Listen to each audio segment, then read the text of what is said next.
Este mes estamos empezando hoy con diciembre, ¿verdad? Y estamos bien gozosos, creo que a algunos nos cambia el ánimo, otros nos da un poco de tristeza por las personas que ya no están con nosotros, pero Dios nunca nos deja. Y vamos a empezar con una serie que van a ustedes a lo largo del mes estar escuchando, que va a ser respecto precisamente de lo que vino Jesucristo a hacer en esta tierra, ¿verdad? Y vamos a aprender la primera vela, que es primero la primera semana. Y bien, pues vamos a tocar precisamente estos temas. Ustedes, cuando yo les pregunto que me mencionen un acto sorprendente en la historia, muchos me podrían decir, pues, la llegada a la luna, ¿verdad? El descubrimiento de, no sé, de la electricidad o algunos avances médicos que se han dado para salvar a millones de vidas. Pudiéramos mencionar muchos de ellos, ¿verdad? Pero, mis queridos hermanos y hermanas, hay un acto que supera todo lo que el mundo ha visto y que verá jamás. El momento en que Dios decidió entrar en la historia humana y se hizo uno de nosotros. La palabra nos habla de un misterio tan grande que solo puede ser comprendido en parte únicamente por la fe, únicamente por la fe. Podríamos preguntar cómo puede el Dios eterno, infinito, santo, hacerse hombre. ¿Cómo puede el creador del universo, que sostiene todas las cosas con su palabra, decidir venir entre su creación limitada por tiempo y espacio? Y miren, para entender un poquito, vayamos la mayoría de ustedes son papás, ¿verdad? Cuando nosotros decidimos o llega un hijo a nuestra vida, pasamos de abandonar nuestros intereses personales, ¿verdad? Abandonar incluso nuestro arreglo personal, nuestras necesidades básicas por darles todo a nuestros hijos, ¿verdad? Incluso nos pasamos a veces largas horas trabajando, cosas que a veces no comprenden nuestros hijos, ¿verdad? Pero que sacrificamos por ver bien a nuestro hijo, a nuestros hijos, por el bienestar de ellos. Y este amor nos conmueve porque yo creo que los que tienen hijos verán que es un amor que no se puede comparar con ningún otro, pero hay un amor todavía más grande que este. Y este amor precisamente es el amor de Dios. Y el amor de Dios se reflejó cuando se vino a hacer carne por nosotros. Por ejemplo, también pensemos en un médico. Hay médicos que tienen esta gran vocación y deciden irse a la montaña, dejar sus comodidades por servir a esas pequeñas comunidades que necesitan de ese servicio médico.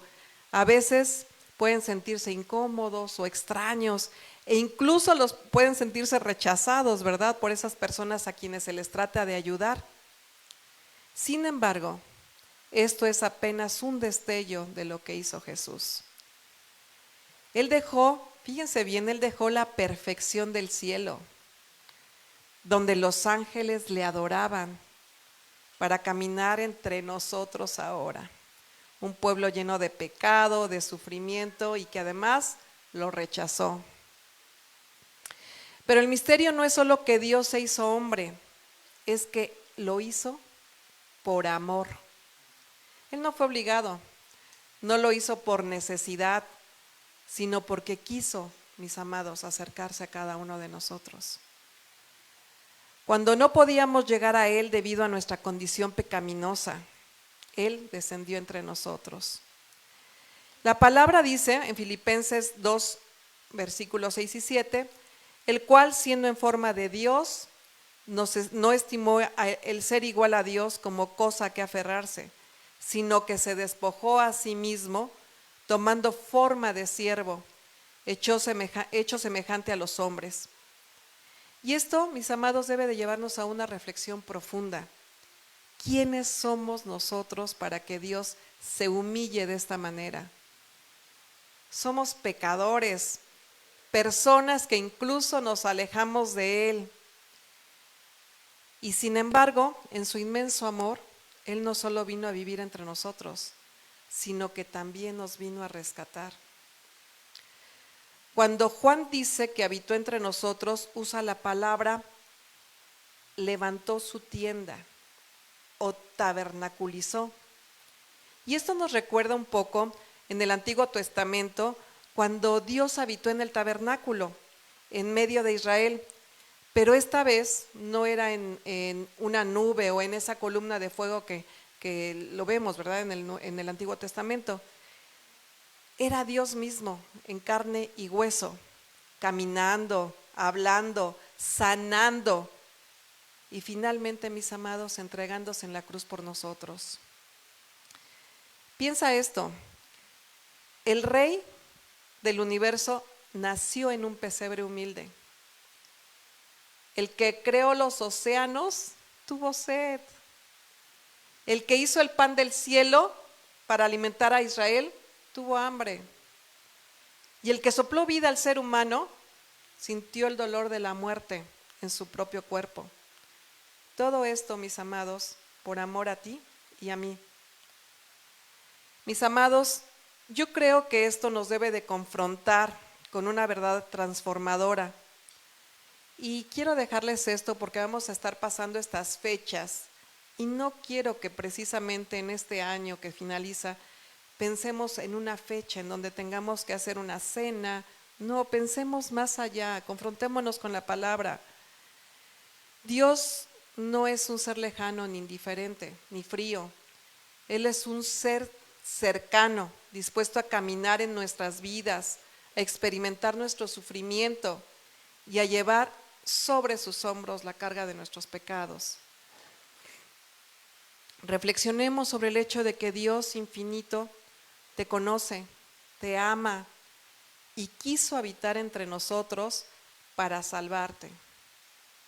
No es solo historia para celebrar la Navidad, es una realidad que nos transforma cada día. Algunos dirán que no nació en esta fecha, eso no debe de importarnos. La fecha, creo yo, es lo de menos. Lo importante es por qué vino y lo que vino a hacer. Y hoy, mientras vamos a meditar a lo largo de este mensaje, recordemos aquellas palabras, aquel verbo fue hecho carne. Y que esta verdad, mi amado, toque lo más profundo de tu corazón y renueve tu amor por aquel que hizo lo impensable, descender del cielo y estar ahora contigo. ¿Me acompañan a leer la palabra? Es muy pequeño, pero vayamos a Juan, capítulo 1, versículo 14.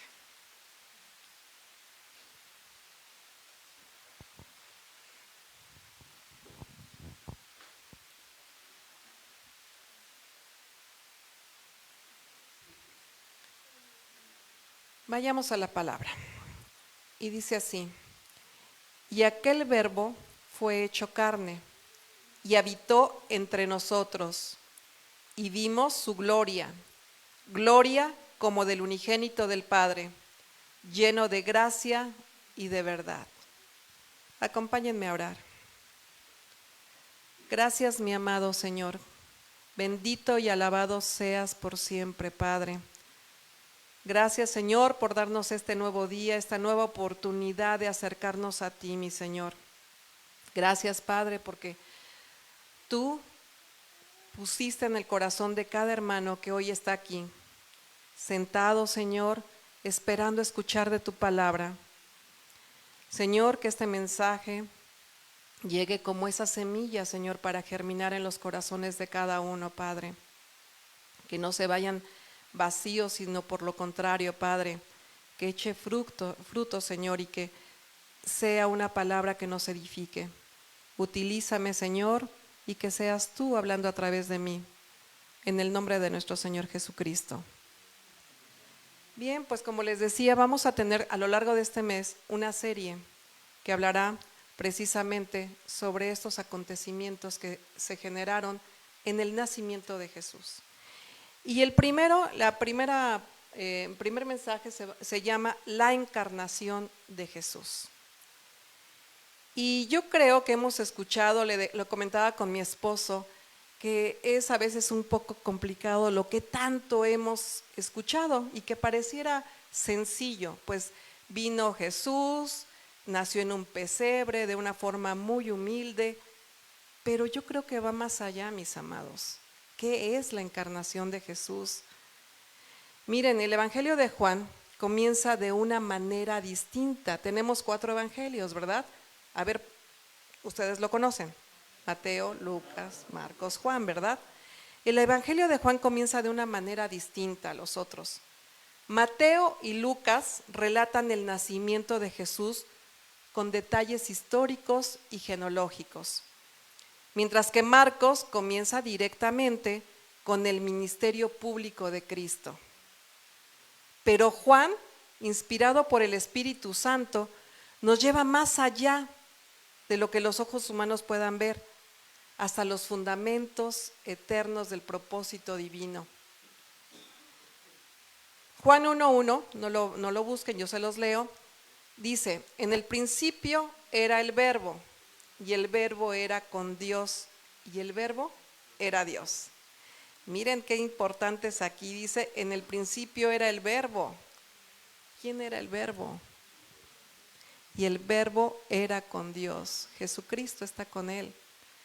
Aquí el apóstol nos introduce el verbo como logos, una palabra que tenía un profundo significado, tanto para los judíos como para los griegos.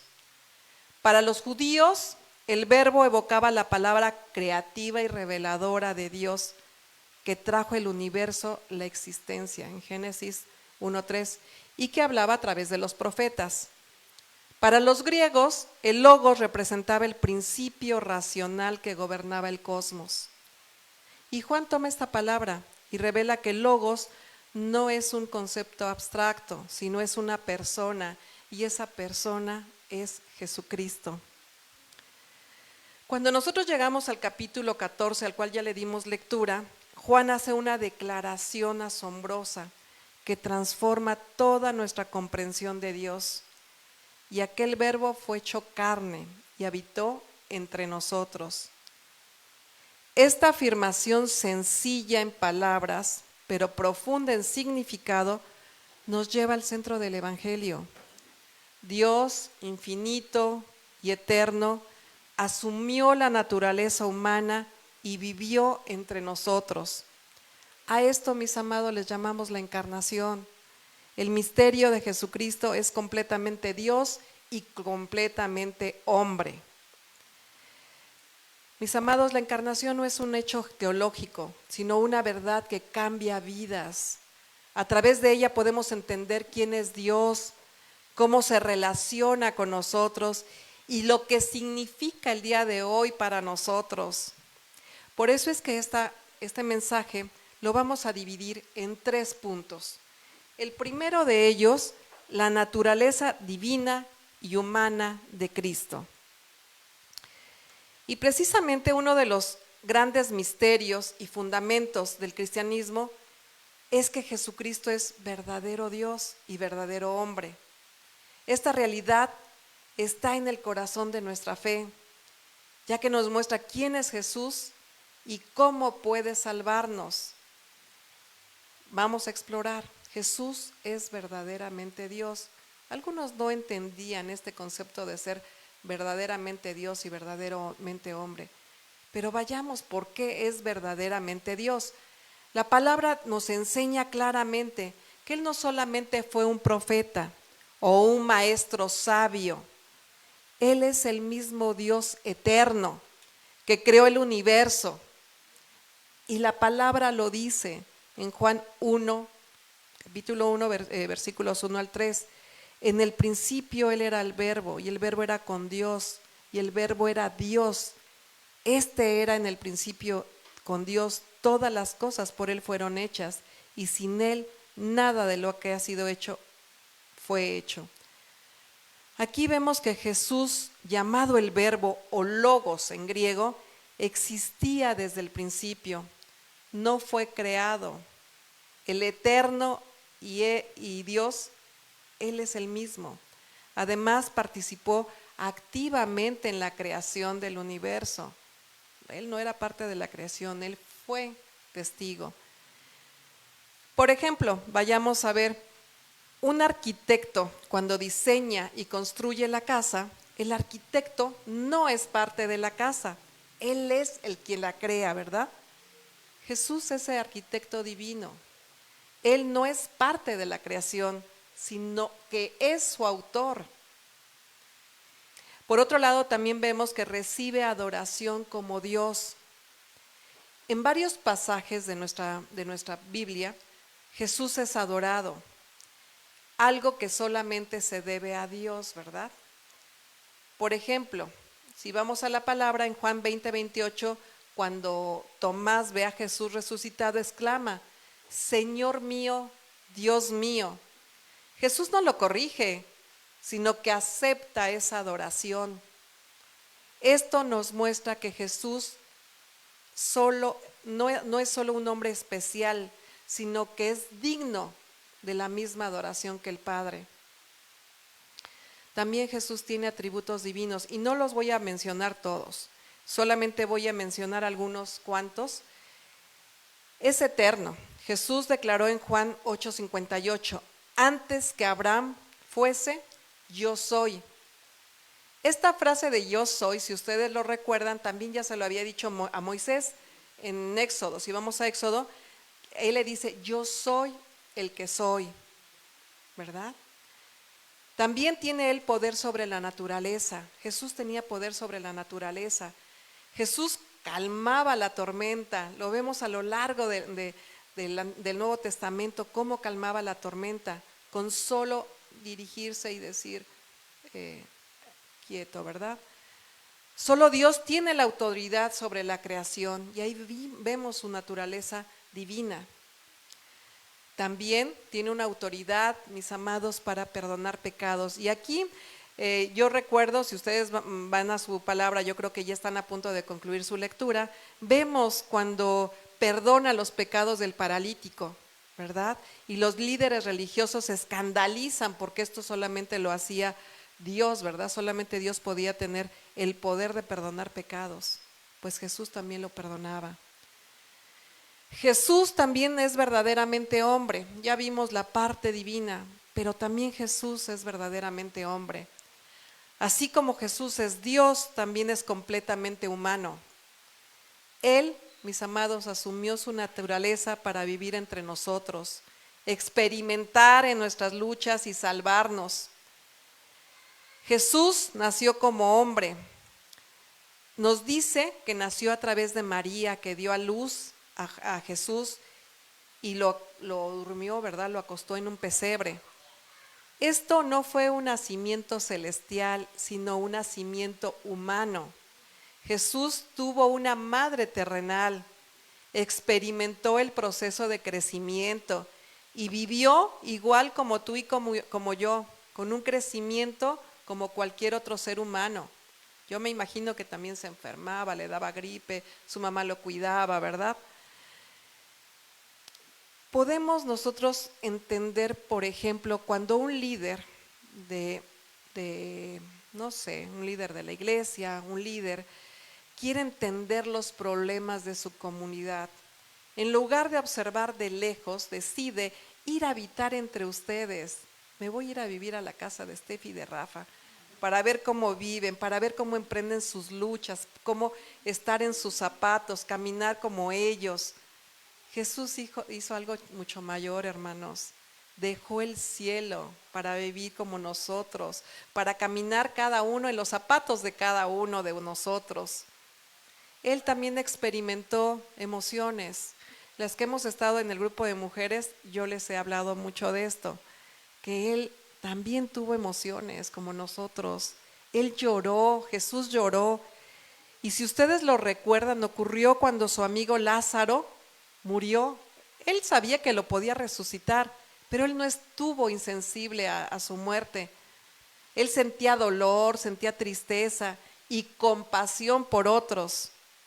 También experimentó alegría, enojo y un amor profundo por las personas. Jesús sufrió y murió. Isaías 53, capítulo 53, versículo 3, profetiza que el Mesías sería varón de dolores, experimentado en quebranto. ¿Y qué quería decir esto, mis amados? Él iba a sufrir, en esa cruz iba a sufrir.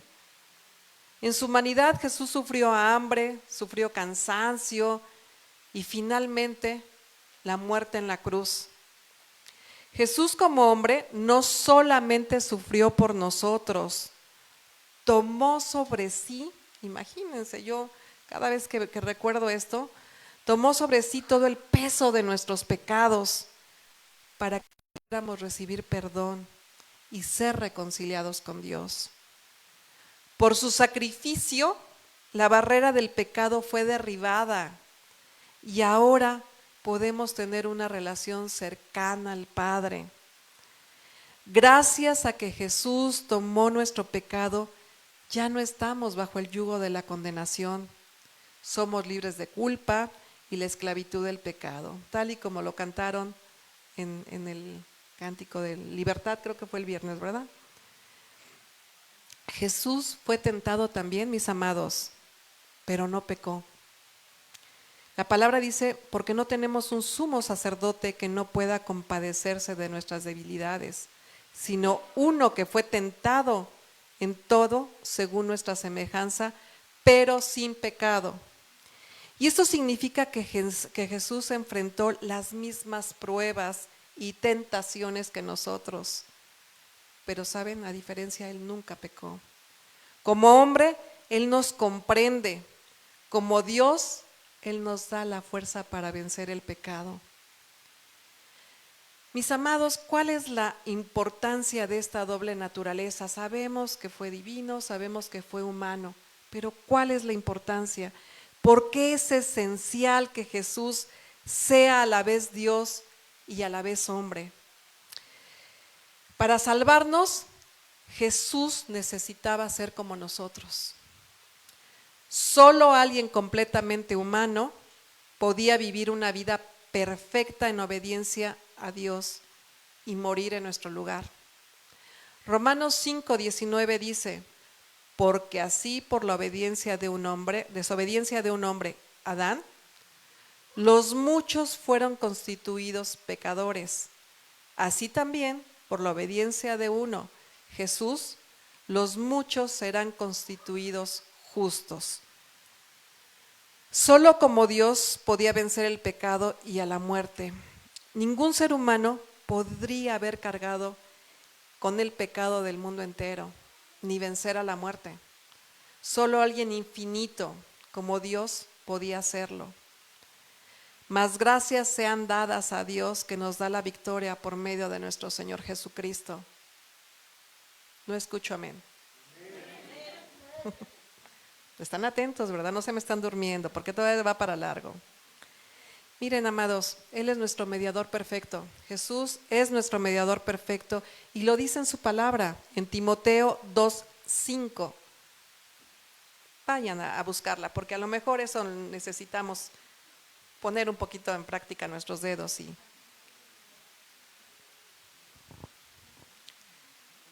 La palabra de Dios dice, porque hay un solo Dios y un solo mediador entre Dios y los hombres, Jesucristo, hombre. Como Dios, Jesús puede representar al Padre. Como hombre, puede representarnos a nosotros. Esto lo convierte, mis amados, en el puente perfecto entre el Dios y la humanidad. La doble naturaleza de Cristo, ser completamente Dios y ser completamente hombre, esa es la base de nuestra fe. Nos asegura que Jesús no solo entiende nuestras luchas, sino que tiene el poder para salvarnos. Punto número 2. ¿Cuál es el propósito de la encarnación? de Cristo. La encarnación de Jesucristo, cuando Dios se hizo hombre, tiene un propósito profundo y multifacético. Es un evento que revela el amor infinito de Dios y su deseo de restaurar la relación entre Dios y la humanidad. Su propósito es revelar quién es Dios. El propósito principal de la encarnación fue que Dios pudiera demostrar de manera tangible y comprensible. A través de Jesús conocemos su carácter, la naturaleza y el amor de Dios de una forma que las palabras y las leyes no podrían expresar completamente. Antes de Jesús, si ustedes lo recuerdan, muchas personas veían a Dios como alguien distante, inalcanzable, e incluso le temían, ¿cierto? No era un Dios temible. Pero cuando Jesús vivió entre nosotros, mostró cómo es Dios verdaderamente, lleno de amor, de gracia, de compasión y justicia. Al hablar, tocar y sanar a las personas, Jesús reveló a un Dios que está cercano y que se interesa profundamente en nuestra vida cotidiana. Es como cuando alguien describe un lugar hermoso, pero no podemos entenderlo completamente hasta que lo vemos, hasta que lo visitamos. La encarnación fue eso, como visitar a Dios en persona. Otro propósito fue traer salvación a la humanidad, y creo que este es nuestro propósito central. Por eso es que no podemos perdernos de lo que la encarnación hace. Nos trajo la salvación. La humanidad, recuerden, estaba separada de Dios debido al pecado, y Jesús vino a cerrar esa brecha. Al convertirse en hombre, Jesús pudo experimentar la vida humana, vivir una vida perfecta y sin pecado, y luego ofrecerse como sacrificio vivo para pagar la deuda de la humanidad. Su sacrificio no solamente fue físico, sino espiritual. Tomó todo ese peso del pecado de la humanidad para darnos esa nueva oportunidad de estar en comunión con Dios. Yo no sé si ustedes recuerdan, pero el tabernáculo no podían pasar, ¿verdad? No podían accesar algunos. Nosotros podemos accesar libremente a la presencia de Dios.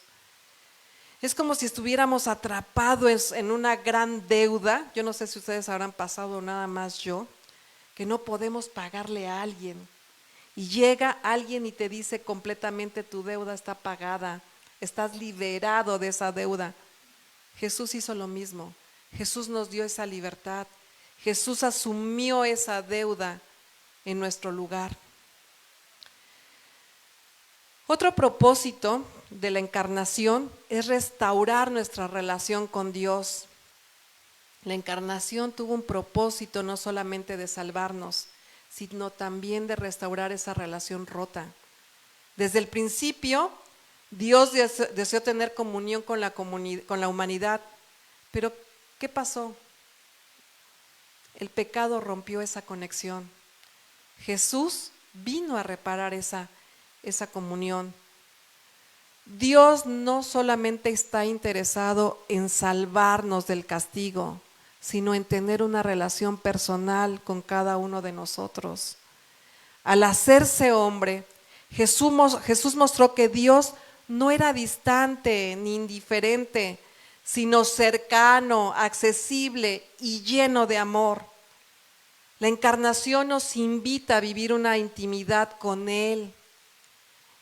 Es como, no lo sé si lo han pasado, pero cuando nos enojamos con nuestros hijos y nos distanciamos de ellos y posteriormente nos reconciliamos con ese hijo perdido, la alegría no solamente está en perdonarlo, ¿verdad?, sino en recuperar su cercanía con él y entregarle ese amor mutuo. También el propósito es mostrar un ejemplo de vida, un ejemplo perfecto de vida. Jesús, mis amados, es el ejemplo de lo que debemos de hacer, del camino que debemos de hacer. Él pudo hacerlo en esta tierra. No hay excusas para nosotros. Jesús no solo vino a salvarnos, sino también a enseñarnos cómo vivir.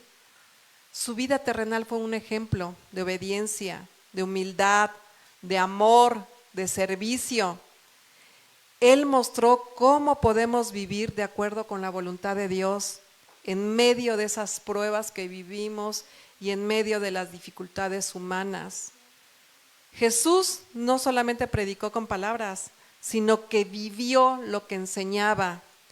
Su humildad al lavarle los pies a los discípulos, su paciencia con los que dudaban, ¿verdad? Su compasión con los marginados y su obediencia hasta la muerte son el ejemplo precisamente de cómo nosotros podemos seguir en nuestra vida diaria. Es, por ejemplo, como un maestro, yo no sé, Gus me podrá decir si es así, que no solamente enseña la teoría. A veces tenemos puros maestros que nos enseñan teoría y nos aburrimos de estar leyendo puros libros, no, sino que trabaja con sus alumnos y los enseña a hacer esos modelos, ¿no? No sé qué hace Gus, pero me imagino que ha de ser como modelos, no lo sé, pero bueno, así es Jesús, así vino Jesús. Nos dejó una vida práctica, anduvo con sus discípulos, él mismo ponía en práctica lo que tenían que hacer y nos dio esa guía para que nosotros pudiéramos también practicar todos los días de nuestra vida esas acciones. También el propósito es experimentar nuestra humanidad y ser un mediador compasivo. Yo en semanas pasadas les hablé de la compasión, espero que para esta semana no se les haya olvidado, no se me estén durmiendo. La compasión es algo que todos los días tenemos que ejercer. Pues fíjense que el ser más compasivo, yo se los decía en la prédica de hace casi un mes, que es un ser compasivo. Jesús se encarnó para experimentar lo que significa ser humano. Él sintió, ya les había dicho, hambre, sed, dolor, tristeza, alegría y tentación. Y esto lo hizo capaz de entender nuestras luchas de una manera profunda y convertirse en un mediador compasivo entre Dios y nosotros. Nosotros, mis hermanos, no somos intermediadores, no somos los señaladores y no somos los compasivos que vamos a pedirle a Dios. Bueno, sí, somos intercesores, pero a través de Jesucristo. Al vivir como nosotros, Jesús no solo un Dios que está, no es un solo Dios que está allá arriba, que podemos señalar está allá arriba, ¿verdad? Sino un Dios que entiende perfectamente lo que enfrentamos todos los días de nuestra vida. Cuando sufrimos, enfrentamos problemas o nos sentimos débiles, podemos acercarnos a Él, mis amados, con confianza, sabiendo que Él nos comprende completamente. Es como, no sé si les ha pasado, como alguien que experimenta una enfermedad. No sé, estuvimos en tiempo de COVID, ya gracias a Dios ya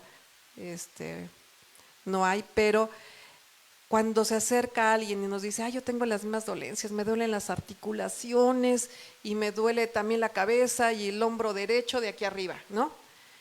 Se acerca con esa empatía y compasión, ¿verdad? Así es Jesús. Jesús es empático. Jesús no solo observa nuestras luchas, Él también las vivió en carne propia. Todo lo que nosotros vivimos, para Él no es ajeno, mis amados. Puede completamente entendernos. También su propósito es derrotar al mal y traer esperanza eterna. Qué maravilloso, ¿no? La encarnación de Jesús también tuvo el propósito de derrotar el poder del pecado, la muerte y Satanás. Aunque la humanidad había sido vencida por el mal, por la caída, Jesús vino a traer victoria y esperanza para un futuro eterno. Al hacerse hombre y vencer la tentación, Jesús mostró que el mal no tiene la última palabra. Su muerte y resurrección demostraron que el poder del pecado y la muerte fue derrotado y que hay vida eterna para quien confían en Él. ¿Amén? Amén. Wow, por lo menos van a despertar ahí. Jesús nos libró del poder del mal y nos dio la esperanza de una vida sin fin con Dios. El propósito de la encarnación de Cristo abarca toda la necesidad humana: revelar a Dios, traer salvación, restaurar la comunión con Él, mostrarnos cómo vivir, entender nuestras luchas y darnos victoria sobre el mal. Es el acto supremo del amor de Dios hacia nosotros.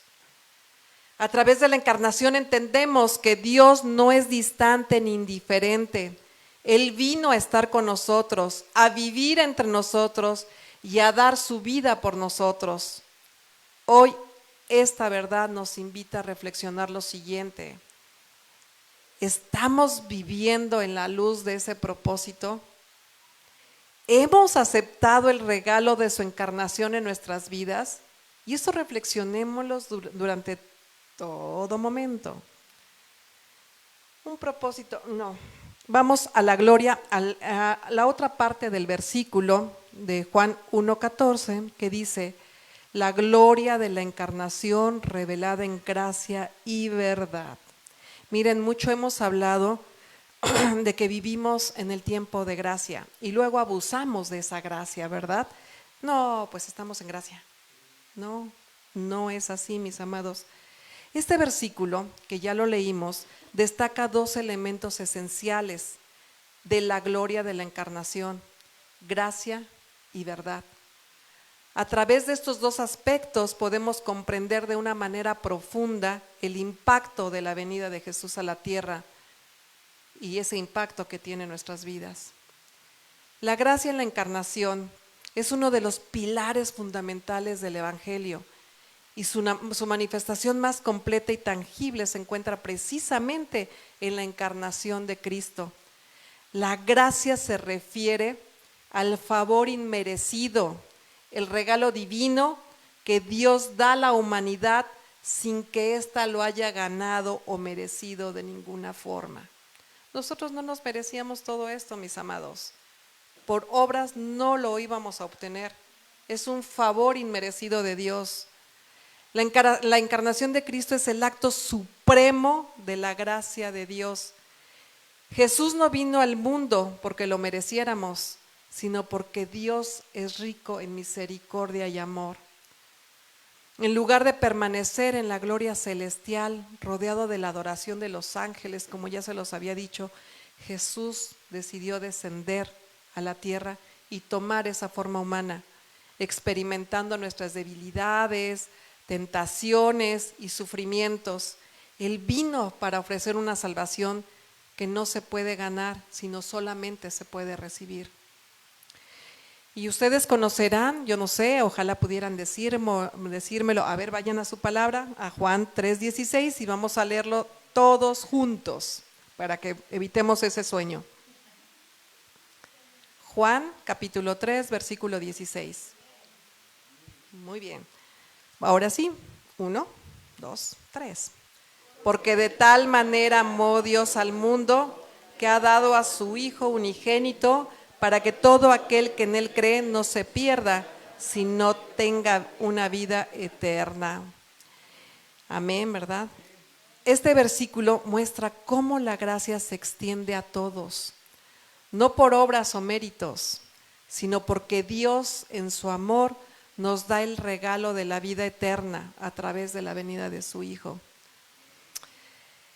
No lo sé, pero estoy ejemplificando para que ustedes me entiendan.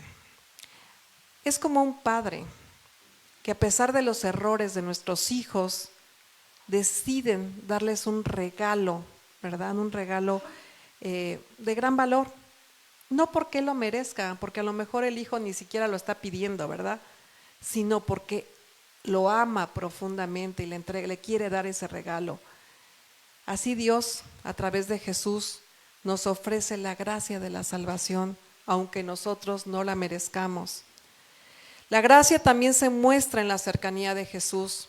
Él vino a habitar con nosotros, a vivir como nosotros, a compartir nuestras experiencias humanas. No se limitó a mandar un mensaje: ¿saben qué? Se los voy a mandar por email, ¿cómo se obtiene la salvación? No, ¿verdad? Él no lo hizo así. Tomó nuestra humanidad y, viviendo en medio de nuestro dolor, nuestras luchas y nuestras alegrías. Esa cercanía es una manifestación, mis amados, de la gracia, porque Dios no es distante ni indiferente, sino que se aproxima a cada uno de nosotros para levantarnos, para perdonarnos y para darnos esperanza. La verdad es otro aspecto fundamental de la gloria revelada en la encarnación. En Jesús la verdad no solo se predica, sino que se personifica. Él es la verdad absoluta de Dios, revelada en carne y hueso. La encarnación no solo trae una nueva revelación de Dios, sino que trae la verdad misma, una verdad que es plena, confiable y eterna. La verdad de la encarnación es que a través de Jesús se nos muestra la plena voluntad de Dios.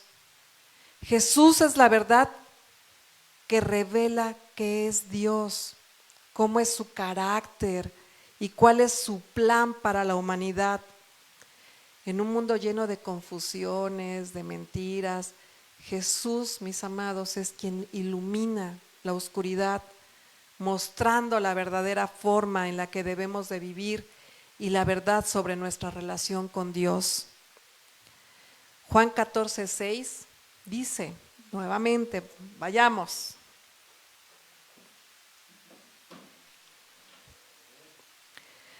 Dice, yo soy el camino, la verdad y la vida.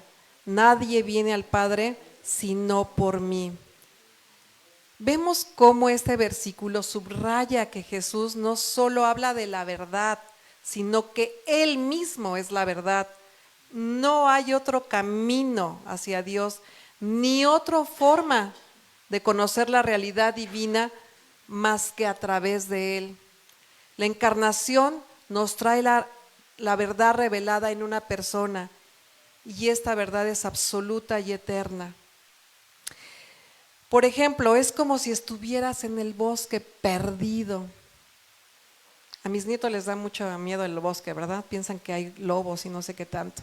Pero es como cuando estás perdido en el bosque y no encuentras la salida.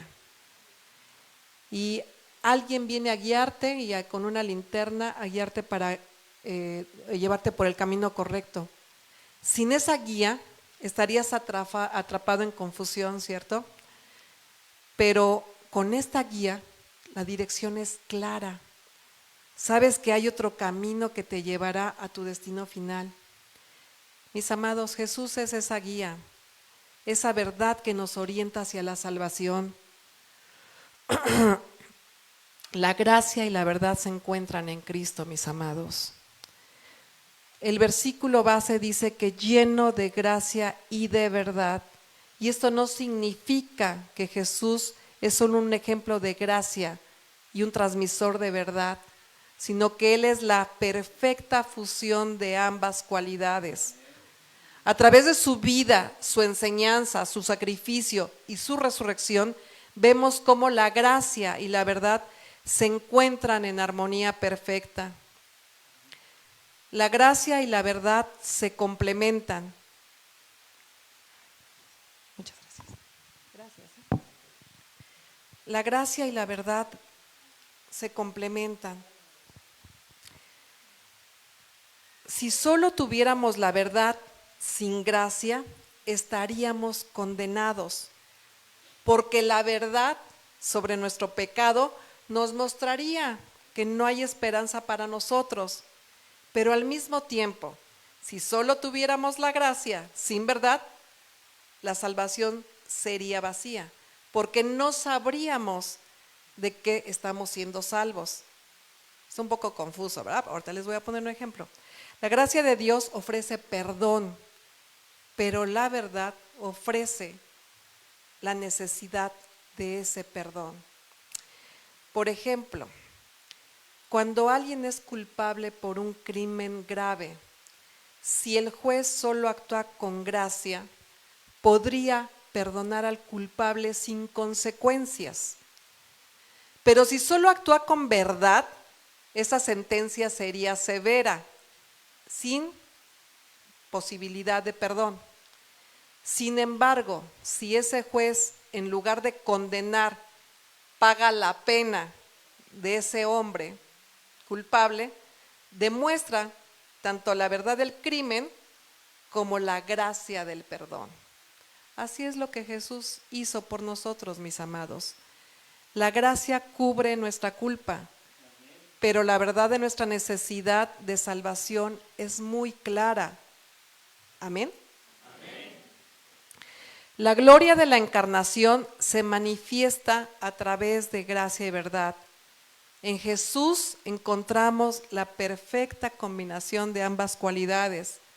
La gracia que nos ofrece perdón y vida nueva, y la verdad que nos muestra quiénes somos y quién es Dios a través de Él. La gloria de Dios no solo se revela de manera abstracta, sino de forma tangible y accesible. Al reflexionar sobre la gloria de la encarnación, debemos de recordar que Jesús, lleno de gracia y verdad, no solo vino para mostrar la misericordia de Dios, sino para revelarnos la realidad de nuestra situación y la única esperanza que tenemos, que es Él mismo. La gracia y la verdad de Cristo transforman nuestras vidas y nos invitan a vivir una relación de amor, confianza y obediencia con el Dios que vino a habitar entre nosotros.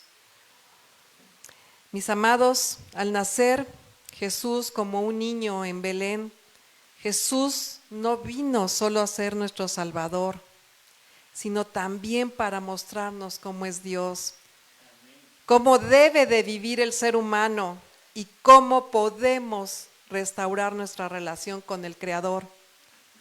En su vida, en su muerte y resurrección, la encarnación revela el propósito divino de restaurar lo que estaba perdido, redimirnos del pecado y mostrarnos el camino hacia la vida eterna. La encarnación nos recuerda que Dios no es un ser distante, sino un Padre amoroso que se acerca a su creación. Sobre la encarnación debemos responder con gratitud, mis amados, con adoración y con compromiso. Jesús en su encarnación no solo dio un ejemplo a seguir, sino a través de su sacrificio nos abrió el camino hacia una relación restaurada con Dios, hacia la verdadera libertad y hacia la paz que solo Él puede ofrecer. Finalmente, mis amados, la encarnación de Jesús no es solamente un evento histórico, no lo vean de esa manera, ni un momento para hacer una rica cena. Es parte de, sino es una realidad viva que sigue transformando vidas hoy. Cada vez que nos acercamos a Él con fe, experimentamos la plenitud de su gracia y su verdad, que continúan revelando la gloria de Dios en nuestras vidas.